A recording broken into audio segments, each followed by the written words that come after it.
Super Doc 1270. I'm Steve Bach along with Jason Speech. You can get Jason with This Week in Energy right here on Super Doc 1270, 10 a.m. And don't forget the Super Doc 1270 app. Jason, predictions. We made a few of them. We got into a little bit of predicting last week just for a little bit of a tease, but I wanted to get into those right now. And the first one, which you I tell you what, as a lifelong Vikings fan, I'm gonna have to say, yeah, I kind of liked it. Minnesota 0-4 in the Super Bowl versus Buffalo 0-4 in the Super Bowl. That's my pick. Um, that's your prediction. There are so many, and you and I are media people, and one of the things that the media always looks at around these big sporting events, whether it's the Super Bowl, the NBA Finals, NHL, Stanley Cup, whatever the sport is, what's the angle? They're always looking for the angle. And the angle for the Super Bowl here is 0-4 versus 0-4. One of the fan bases finally going to get off the schneid. But it is about the angle because we've gotten into a world right now where it's all about the media and how the media portrays something. They want to present something, and it's not always meat and potatoes. It's not always straight up fact. They like to put a spin on it. They like to have a slant. Got to have a storyline, and if you don't have a storyline, you manufacture a storyline. And it's so funny because when you take a look at whether it's a podcast or whether it's a radio show or it's a talk show, there are differences. There are differences. A lot of podcasts and a lot of talk shows are reactionary. So they expect you to have a lot of information coming into their podcast or their segment. And that's what we're doing right now. We're actually being a reaction to make a prediction. And I'm reacting to the Buffalo Bills at 0-4 in the Super Bowl. Minnesota Vikings 0-4 in the Super Bowl. What a great storyline to have two 0-4 teams. One is going to be a winner, one is going to be a loser. You're going to have a historic winner, you're going to have a historic loser. Take a look at the other storyline. Kansas City Chiefs three-peat. It depends on if you like the New York Yankees and the New England Patriots. If you like to have that Goliath so that every team can go out for, which, by the way, there's a lot of studies that show that having a Goliath in sports does better for the sports than this parody nonsense they've been trying to do for a long Oh, time. And I don't mean nonsense in a bad way. It's just Colin Coward says that all the time. When Alabama's good, when the SEC is good, when Notre Dame is good, college football is better. mhm. You got to have those traditional powerhouses, and that's kind of how that works out.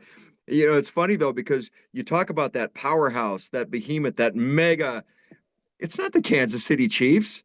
It's Taylor Swift. That's the mega star in that scenario. I might have been It's off the by one Taylor year. connection. I might have been off by one year because you remember last year my prediction was that the Chiefs would win the Super Bowl and that they would go on and Taylor Swift would be proposed to at 50-yard line, half court, right in the middle of that Chiefs emblem or the Super Bowl emblem. Travis Kelce asks Taylor Swift to marry her. Travis Kelce takes Taylor Swift's last name, and I predicted that last year. You did. So I might have to re-predict that this year if the Vikings and Bills do not make it in the Super Bowl. That's my prediction, is that if the Chiefs win, there's a little caveat there that Taylor Swift and Travis Kelce will become engaged, and Travis Kelce will become Travis Swift.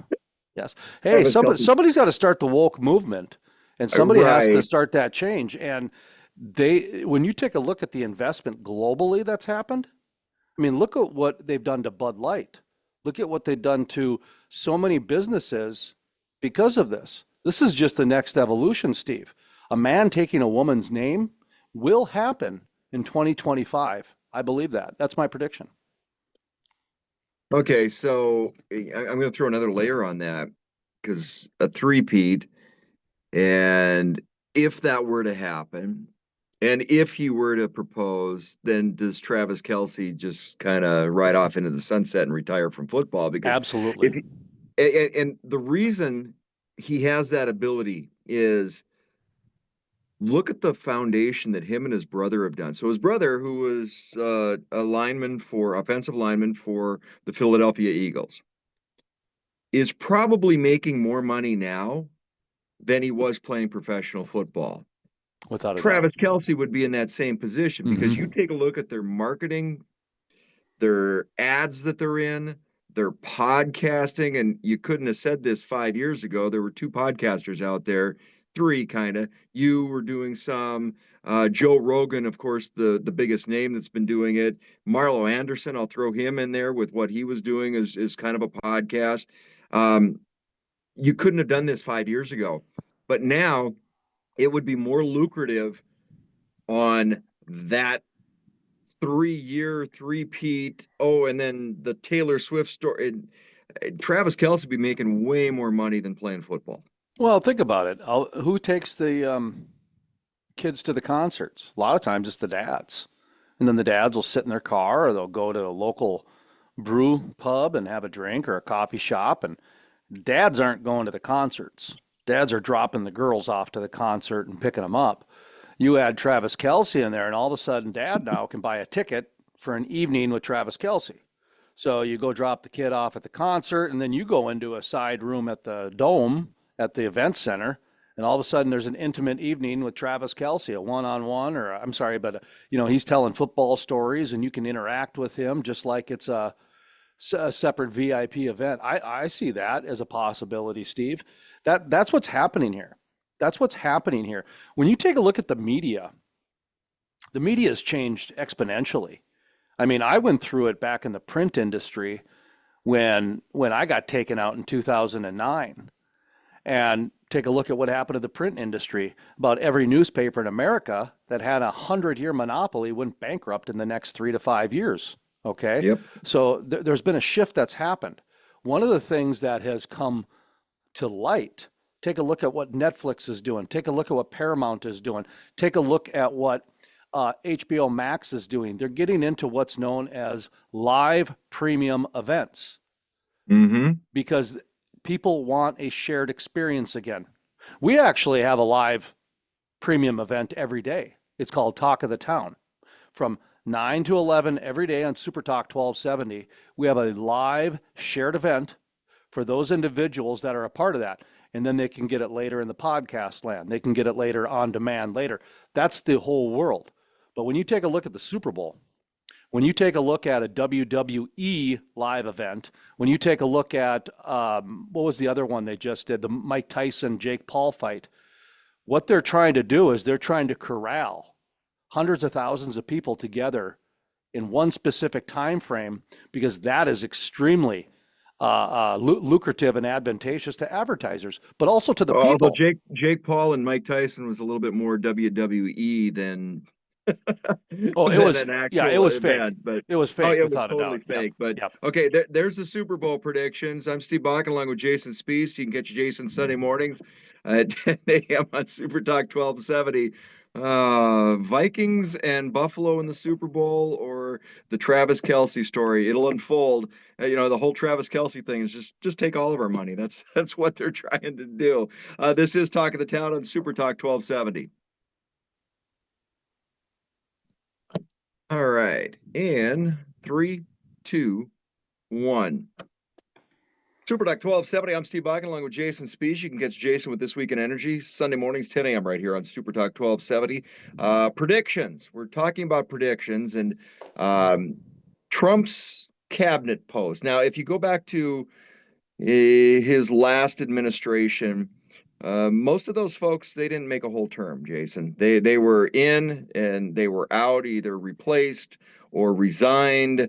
It wasn't a full-time bureaucratic full service job. It was get in, do your job, and move along, folks. That's kind of what it was.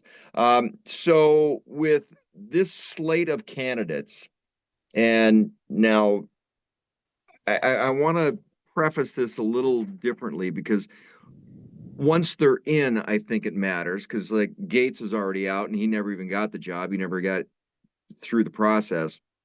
So of those going through the process and getting through the process, I think it's safe to assume that North Dakota Governor Doug Burgum is going to get through the process.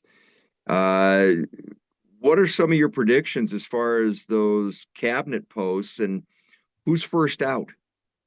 Well, I want to focus on three for this segment. And Doug Burgum is one of the three I'd like to focus on. And I'm glad you brought up Bill Gates because he's a big part of the story. Is that when you take a look at the world we're in today, very few people in this Trump cabinet are actual representations of the real person. Okay. Doug Burgum represents Bill Gates. He has for 25 years, 30 years. And anybody who disagrees with that, I'm fairly certain that I can show a 30-year body of work that would prove evidence. And Steve, I think you could probably do the same thing. And if you go ask the average person on the street in North Dakota, who does Doug Burgum work for? More people are going to say Bill Gates than the people of North Dakota. And that's a true statement. Actually, the question is who spent more time in the governor's mansion than the governor? Well, that'd be Bill Gates. Right, right. So, and when you take a look at what's happened, whether it be from technology contracts or Microsoft Teams, or all of a sudden the North Dakota government is all of a sudden all in on LinkedIn, which is another property owned by Bill Gates. There are so many Bill Gates offerings that Doug Burgum has brought into the state that the people are now paying for. That's how I look at this. I look at COVID when I was mayor of Bismarck and what was shoved down our throats with first that Bison Tracker app, which was originally put together as a way to track North Dakota State University Bison fans on their trek down to Frisco, Texas to play in the national championship, which that team has been there a lot. Steve, we should mention too that app actually evolved into the Chinese tracking app during COVID. Yes, it did. And then it became that tracking app for COVID. And the governor tried to implement all of that. I'll call it some sort of population control because they wanted to know where everybody was at every time. Hey, sign up for this app, and that way we can track you so that we know that you're not spreading COVID. Okay, that's the stuff we saw going on through COVID and the stuff associated with Bill Gates out of our governor. I have a hard time, if he knew all the intricacies that we dealt with in North Dakota, if Trump would be on board with any of that. I just have a hard time seeing that. Is he not getting the information? Is has it not come out yet? I think Trump is a little bit more. Is he beholden to him for bringing some billionaires to the table for campaign finance? It's all about the money and the politics involved.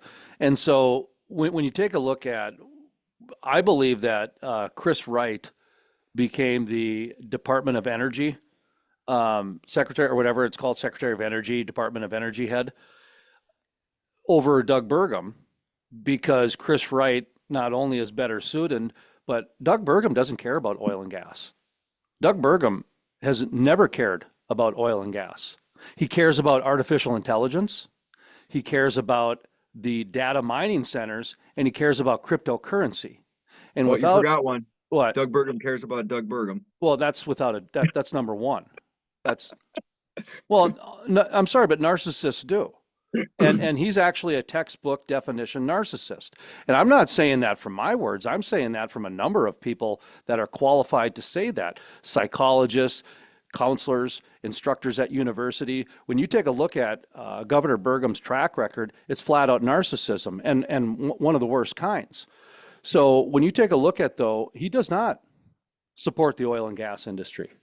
He supports the artificial intelligence and the data center industry, which Bill Gates owns, or which Bill Gates has a big part of. If you took out all these artificial intelligence centers and took out all these data mining centers, Doug Burgum wouldn't care two bits about energy development. He could care less about it. The only reason he cares about it is because it was political posturing in the state of North Dakota. When you take a look at what has happened in the state of North Dakota, the oil and gas industry has been decimated, absolutely decimated. Yeah, it's doing fine, but it could have done a lot better. There's no companies from North Dakota that have flourished. When you take a look at most of the media outlets, they've gone out of business. The only thing that has done well in North Dakota from the oil and gas boom, global corporations and appointed leadership nonprofits.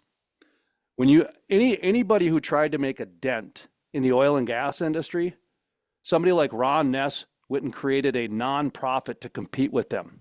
That's what North Dakota likes to do, is take government money, appoint a leader, create a nonprofit, and go compete with that private sector. That's what Governor Burgum has done more than anything. And, I don't think that's going to fly in the party.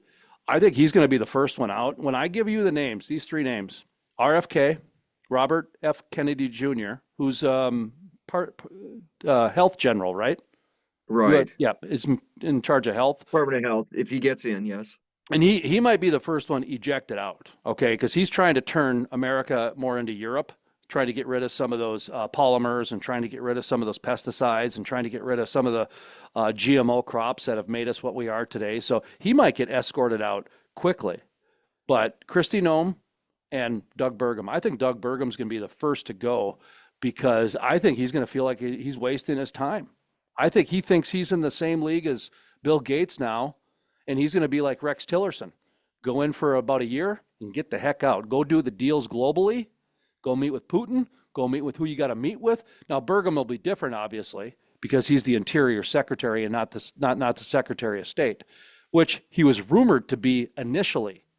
Remember, initially Burgum was rumored to be Secretary of State after VP, and then all of a sudden now he's Interior. A lot of people look at it like he was kind of demoted. So I think he kind of feels like this is less than he deserves. But from a oil and gas perspective, from an energy perspective, he is about the perfect person in there to make sure that oil and gas and geothermal and nuclear get through. Because at the end of the day, as long as the artificial intelligence, the data centers, and the government gets powered, Doug Burgum will be happy because he's got contracts with everybody. Go take a look at all the cities, Steve. And I'll throw all these cities went throw, on technology contracts that Burgum has a part of. Go ahead, sorry. I'll throw one more prediction on there that's 3 years out. I predict that he will be vying for being on the ticket in 2028. I'll back that up too, without a doubt. I think this is the day one of his interior appointment is day one of him running for president in the next election. Him campaigning. Jason Speech, you can catch Jason with This Week in Energy Sunday mornings at 10 a.m. right here on Super Talk 1270. All right. In 3, 2, 1. Super Talk 1270, you're tuned to Talk of the Town. I'm Steve Bakken along with Jason Speech. You can catch Jason Sunday mornings with This Week in Energy right here at 10 a.m. on Super Talk 1270. And we're making predictions for the coming year. One of the things that you have to talk about when you're talking about predictions is where the energy sector is going to lie when it comes to CO2. We're starting to see a lot of blowback. Germany's just changed their entire palette, and because they just don't have enough electricity. The CO2 rabbit hole is starting to come to head in a lot of different places. That brings up the sequestration and CO2 pipelines, because it seems like we're learning the lesson that Europe has learned and is learning currently a little bit later because there's more money involved. And when I'm looking at all these sequestration projects and in what we're dealing with here in North Dakota, South Dakota, Iowa, Nebraska, a little bit Minnesota, with the sequestration and Summit Carbon Solutions pipeline project, it's about the money. So the United States is lagging a little bit behind in learning the hard lesson that the European Union is currently going through, and a lot of other countries are going through with this sequestration rabbit hole. My prediction is through the course of this next year, it's going to fall apart. The house of cards that was built on the Biden administration is going to fall apart, not because the money's going to dry up, not because of anything other than it doesn't work. And I think that lesson is going to come to fruition. It's going to be interesting to see what happens with this carbon management movement that's happening because it is already divided. It's already divided. Whether it's CO2 sequestration for the coal industry, whether it's CO2 sequestration or recycling and repurposing in the oil and gas industry. And now you have the ethanol industry, which is coming out and saying that if they don't build this pipeline, they're going to go out of business. So that means all the corn farmers are going to go out of business. All the ethanol refineries are going to go out of business. Okay, stop for a second Yeah, because ethanol for yeah. our area, and because we're in the breadbasket, Hmm. so ethanol in our area is the 800-pound gorilla in the room. Not anymore. Not anymore. What's their business though? So Are they here's the producing thing. food? Are they producing food? No, they're taking food off the table to produce energy. Okay, well, what's that energy?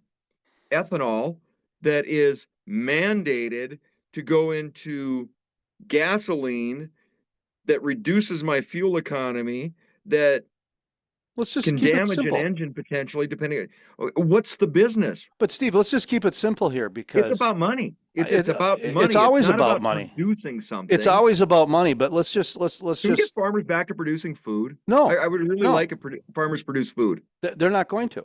They're not going to. They're going to produce fake food. You know, they might produce crickets. They might produce some kind of mealworms. Not eating those. Have you talked to a kid under 30 years old about the difference between cows and crickets? Yeah, oh It's yeah, it's eye-opening. It's it's frightening. eye-opening. When they start talking about the water savings and the carbon footprint and all the other things that they've been programmed to do since Captain Planet came out in the 90s. These Oh ki- yeah, because these kids are ready to go. they need all the water for the sequestration project. That's the problem. Right. So when Nobody talked about that side of it.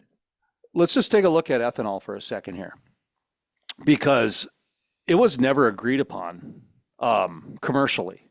Okay, amongst the people, you are always going to have disagreements. But the oil and gas industry didn't even accept ethanol. I've got audio of Mhm. Harold Hamm 10 years ago saying he didn't agree with ethanol, only to get the major subsidies 5 years later. So as soon as the money comes involved and it comes to them, they don't care. And Steve, this is a real problem because one of the reasons why the Republican Party was so dead set on making sure that religion was part of their core, one of the reasons why the founding fathers removed themselves from a monopolistic religion and said, go worship whatever you want, is because pretty much every religion at the core is about doing good. It's about not stealing, not cheating, not murdering. That's pretty Doing much the right thing. that's pretty Yep. much the golden rule, the 10 Commandments, right? Whether you're Muslim, whether you're Hindu, whether you're Buddhist, whether you're Christian, whether you're Jewish, they all pretty much have the same. And guess what? Because of those different religions, you and I can walk out and drive amongst society and not worried about getting a baseball bat in the back of the head, not worried about a lot of things. But when you remove the value system in someone, you have no idea what you're dealing with. And they are easily led around by money, just like a mouse and cheese. So when we do our Harold Hamm example, he was against something ethos ethically until the money said, oh, now I'm for it. So now he's for it. That's a scary thing when leadership and governments can change on a dime, all for money, no ethical values, no workforce development, no environmental concerns, just money. We'll take care of all that stuff later. Oh, it didn't work out. Give us more money because we're the ones in control.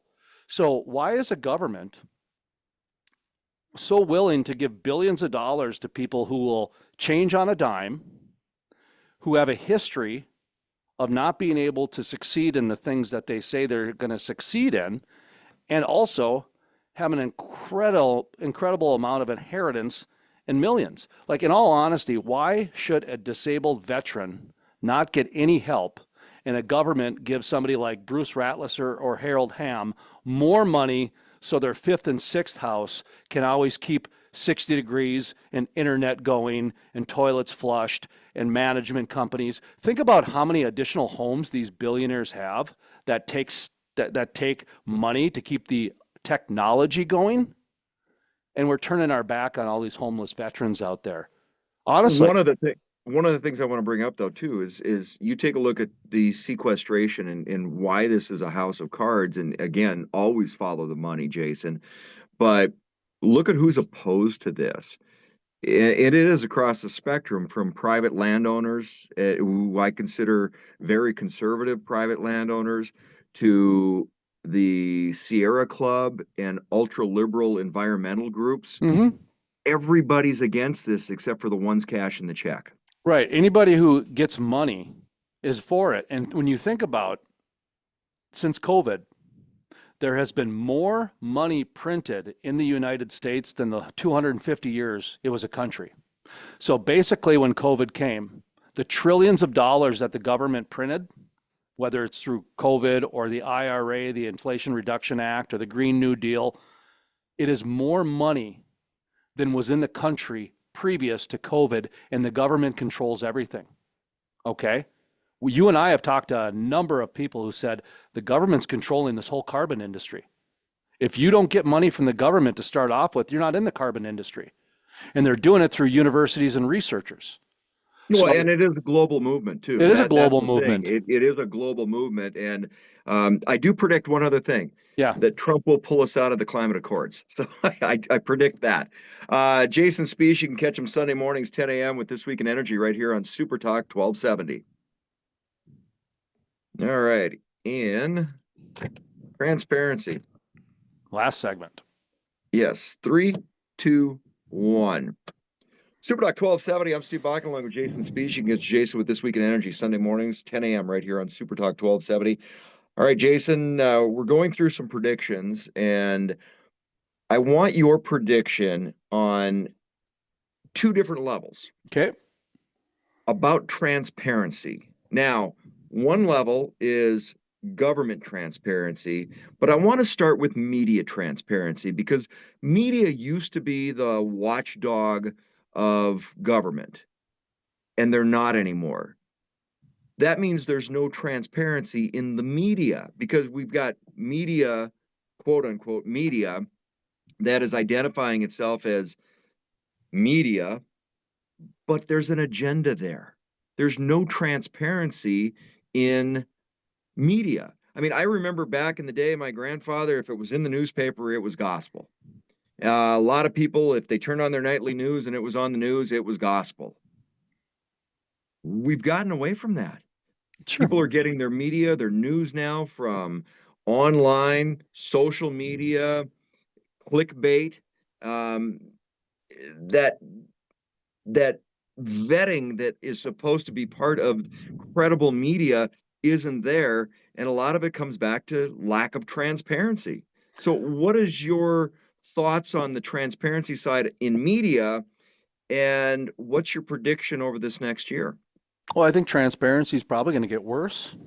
I do. I think you're probably going to see more billionaires sue because somebody says something that they don't agree with. I think you're going to see more of the money coming out to sue influencers and people like you and I and anybody who is maybe trying to get their opinion out there. In fact, I saw Trent Loos down in Nebraska.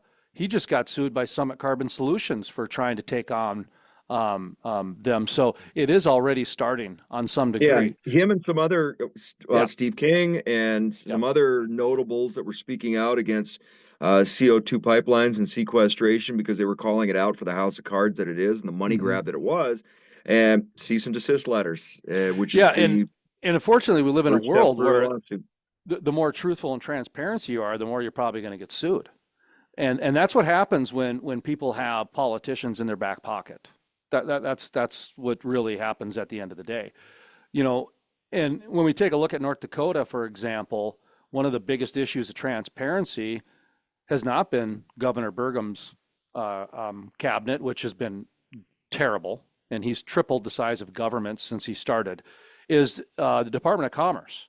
So you have an appointed agency that has been used as an economic weapon over the past 4 years, actually the past 20 years, but over the last 4 to 8 years, incredibly, and used as a way to stop innovation, a way to hijack innovation, and a way to reverse engineer other people's companies. So it'll be interesting to me to see what new Governor Kelly Armstrong does with the Department of Commerce. You and I disagree on this. I think he's going to use it as a weapon. He's going to keep doing what the last three governors have done, started with John Hoeven, who created the Department of Commerce as a weapon. Jack Dalrymple used it as an economic weapon. Doug Burgum used it as an economic weapon. And now I believe Kelly Armstrong will use it as an economic weapon too. You disagree with me on that? I do, because I know Kelly is incredibly fiscally conservative, and just North Dakota is a great test case and great test because I want to come back and touch on that a little bit when we talk about the government side, but just wrapping up the Oh, media so transparency, yeah, because North Dakota, again, a great example. We've got a foundational media in North Dakota that has basically been hijacked because it's out for the highest bidder. let me give you three examples quick here. I know we're pressed for time. So number one is that advertising dictates editorial. So what happens now is the ad agencies and marketing directors will not give you money unless you do a story on them, and it has to be approved by them. And guess what? Nobody likes that. Nobody likes that. Very few people want to sit and listen to a sales manager and a CEO talk about their business. Very few people in the world want that. But I'll tell you what, that sales manager, that's what they want. They want to be an influencer. So number one, the media has had a problem because the subscriptions are down because they decided to go the path of least resistance and take the advertising money and jeopardize their editorial. Take a look at what Netflix has done. Take a look at what the other streaming networks have done. They didn't have commercials. No, they don't need commercials because they got subscribers. Newspaper used to have subscribers. When you have subscribers, you're not beholden to the advertisers. Okay, that's number one. Number two is yes, Well, and that's the methodology behind Substack. yeah, more or less. But Substack is still got a ways to go because it's primarily an opinion editorial commentary site. But there are more newspapers now. Newspapers are actually ditching their whole IT department and going on Mm-hmm. Substack because it does exactly what they used to do. And they have to pay like 10, 15% of their revenue, which at the end of the day, okay, you just put in the number and it's more controllable. The other part of the media is, yeah, the media has changed, but at the same time, the information has changed. If I go to any government website right now, I guarantee you their marketing director is interviewing somebody from the government. Who is seriously going to watch that? Really? Okay, that's great transition into the government side of Seriously, transparency. Steve. Like honestly, a You're marketing right. director and a director, Well, they're recapping some meeting they just had, and you're telling me my government money is being used for that? but that's the Why? problem with the media because it's pay to play now, and it's passing on a narrative. So Yeah. you can't really consider credible sources Oh, and the with a third lot of part. mainstream media now. Sorry, the third part is that media doesn't get sued anymore, and if they do get sued, they No. win because the news, Fox News, won this lawsuit. Fox News got sued about 20, 30 years ago, 25 years ago, and in a court of law, Supreme Court, they said we're not a news station, we're a point of view. We're a point of view. And so basically what happened is all these 24-hour news stations became opinion editorial stations, and they didn't change that. They didn't change that. So what's happening now is most of our news is speculation, is speculation. So people are taking speculation as news. And so that's what's really changed is the advertisers, the Well, subscribers, and the speculative content. and the social media side is fed into Yeah. that hand in glove. We got about a minute left. Just on the transparency note, government and North Dakota, great example again, where you're looking at a weaponized commerce department, but what facilitates that? The state having their own bank. The Bank of North Dakota is the funding mechanism that allows the weaponization of the Commerce Department. And they go hand in hand. Amen. Absolutely. Absolutely. And So when you're looking at a transparency side of government, where do you start? Well, we always say follow the money. You got to start with the money. no, So it's you and I ba have had this conversation, whether it's what's going on with the EERC, funding outside Mr. Wonderful, great example. Kevin O'Leary, giving him a bunch of money from the state of North Dakota, all through the Commerce Department. But where does it start? It starts at the Bank of North Dakota. And if you're going to fix transparency, I will swear up and down that house needs to get cleaned out.